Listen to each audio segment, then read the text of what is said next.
This video will review a thoracic spine manipulation technique in a supine position. We will demonstrate the technique all the way through and then break it down step by step.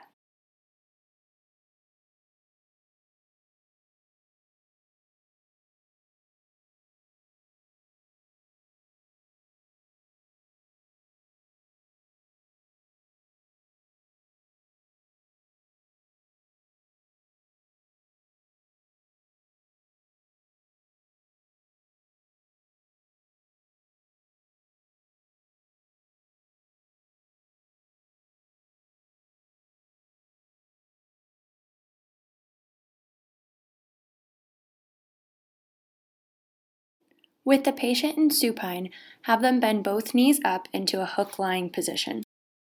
Ask the patient to give themselves a tight hug by stacking both arms on top of one another. Roll the patient towards you into side lying. Palpate the spinous process at the part of the thoracic spine you wish to manipulate. Create the pistol grip by tucking your fingertips tightly into the palm of your hand, placing your hand so that the patient's spinous processes are between your knuckles and thenar eminence. In other words, your knuckles and thenar eminence will make contact with the transverse processes. Keeping your hand where it is, roll the patient back into supine. Adjust your weight over the patient until you find the spot in which most of your weight is over your pistol grip. Ask the patient to breathe in, and as they breathe out, take up the slack. Once you feel you are on the barrier, provide a quick thrust in a downward direction over the pistol grip hand. There are many modifications for this technique to make it more suitable for your body type or the patient's body type.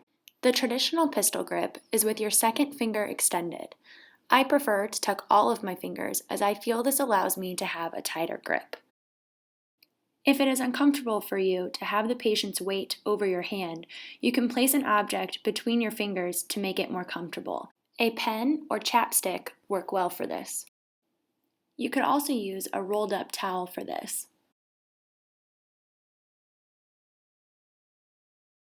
If the grip is still uncomfortable for you, or if you have a heavier set patient, you can use a flat hand grip, placing the spinous process in between your thenar eminence and MCP joints. If you or the patient are uncomfortable with the amount of body contact, you can use a barrier like a pillow. If you have shorter arms or the patient has more truncal soft tissue, you can roll the patient into side lying away from you and then place your hand. This may also be beneficial for females who are larger chested. For manipulation of the upper thoracic segments, you can ask the patient to bridge up to maximize the amount of pressure over your pistol grip hand and create a better fulcrum. Now we will put the steps together and show you the technique all the way through.